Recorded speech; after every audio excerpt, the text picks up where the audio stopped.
Madam, C last time ಕೂಡ ಹೇಳಲಿಲ್ಲ ಅಂತಂದರೆ ಅದೇ ಇಟ್ ಈಸ್ ಲೀಗಲ್ ಇಶ್ಯೂ ಅಲ್ವಾ.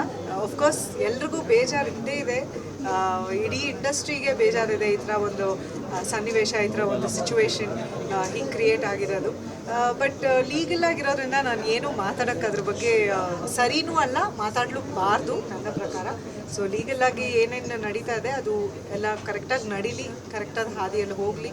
ಆ್ಯಂಡ್ ತಪ್ಪಾಗಿರೋರಿಗೆ ನಮ್ಮ ನ್ಯಾಯಾಂಗದ ಮತ್ತು ನ್ಯಾಯದ ಮುಂದೆ ಯಾರೂ ದೊಡ್ಡವರಲ್ಲ ಅಥವಾ ಯಾರೂ ಇದಲ್ಲ. ಸೊ ಲಾ ಮುಂದೆ ಎಲ್ಲರೂ ಈಕ್ವಲ್ ಅಲ್ಲ.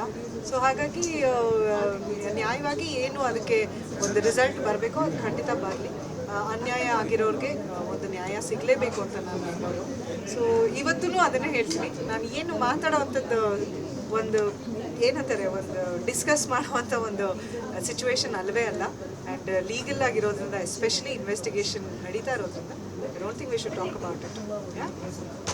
ಕಾಲಕಾಲವಧಿಯಾಗಿ ನೀವು ಇಂಡಸ್ಟ್ರಿಗೆ ಕಾಲಿಟ್ರಿ 34 ವರ್ಷಗಳಾಗ್ತಾ ಬಂತು. ಸಿನಿ ಜರ್ನಿ ಮೇಡಮ್, ಸಿ ಲಾಸ್ಟ್ ಟೈಮ್ ಕೂಡ ಹೇಳಲಿಲ್ಲ ಅಂತಂದರೆ ಅದೇ ಇಟ್ ಈಸ್ ಲೀಗಲ್ ಇಶ್ಯೂ ಅಲ್ವಾ. ಆಫ್ಕೋರ್ಸ್ ಎಲ್ರಿಗೂ ಬೇಜಾರು ಇದ್ದೇ ಇದೆ, ಇಡೀ ಇಂಡಸ್ಟ್ರಿಗೆ ಬೇಜಾರಿದೆ ಈ ಥರ ಒಂದು ಸನ್ನಿವೇಶ, ಈ ಥರ ಒಂದು ಸಿಚುವೇಶನ್ ಹಿಂಗೆ ಕ್ರಿಯೇಟ್ ಆಗಿರೋದು. ಬಟ್ ಲೀಗಲ್ ಆಗಿರೋದ್ರಿಂದ ನಾನು ಏನೂ ಮಾತಾಡೋಕ್ಕೆ ಅದ್ರ ಬಗ್ಗೆ ಸರಿನೂ ಅಲ್ಲ, ಮಾತಾಡಲೂಬಾರ್ದು ನನ್ನ ಪ್ರಕಾರ. ಸೊ ಲೀಗಲಾಗಿ ಏನೇನು ನಡೀತಾ ಇದೆ ಅದು ಎಲ್ಲ ಕರೆಕ್ಟಾಗಿ ನಡೀಲಿ, ಕರೆಕ್ಟಾದ ಹಾದಿಯಲ್ಲಿ ಹೋಗಲಿ. ಆ್ಯಂಡ್ ತಪ್ಪಾಗಿರೋರಿಗೆ ನಮ್ಮ ನ್ಯಾಯಾಂಗದ ಮತ್ತು ನ್ಯಾಯದ ಮುಂದೆ ಯಾರೂ ದೊಡ್ಡವರಲ್ಲ ಅಥವಾ ಯಾರೂ ಇದಲ್ಲ. ಸೊ ಲಾ ಮುಂದೆ ಎಲ್ಲರೂ ಈಕ್ವಲ್ ಅಲ್ಲ. ಸೊ ಹಾಗಾಗಿ ನ್ಯಾಯವಾಗಿ ಏನು ಅದಕ್ಕೆ ಒಂದು ರಿಸಲ್ಟ್ ಬರಬೇಕೋ ಅದು ಖಂಡಿತ ಬರಲಿ.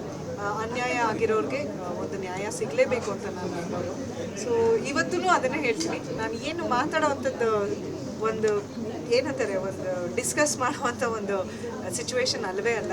ಆ್ಯಂಡ್ ಲೀಗಲ್ ಆಗಿರೋದ್ರಿಂದ ಎಸ್ಪೆಷಲಿ ಇನ್ವೆಸ್ಟಿಗೇಷನ್ ನಡೀತಾ ಇರೋದ್ರಿಂದ I don't think we should talk about it. ಕಾಲಕಾಲವಧಿಯಾಗಿ ನೀವು ಇಂಡಸ್ಟ್ರಿಗೆ ಕಾಲಿಟ್ರಿ 34 ವರ್ಷಗಳಾಗ್ತಾ ಬಂತು. ಸಿನಿ ಜರ್ನಿ SS TV ಸಿನಿಮಾ ಜಗತ್ತಿನ ಕ್ಷಣ ಕ್ಷಣದ ಸುದ್ದಿಯೊಂದಿಗೆ.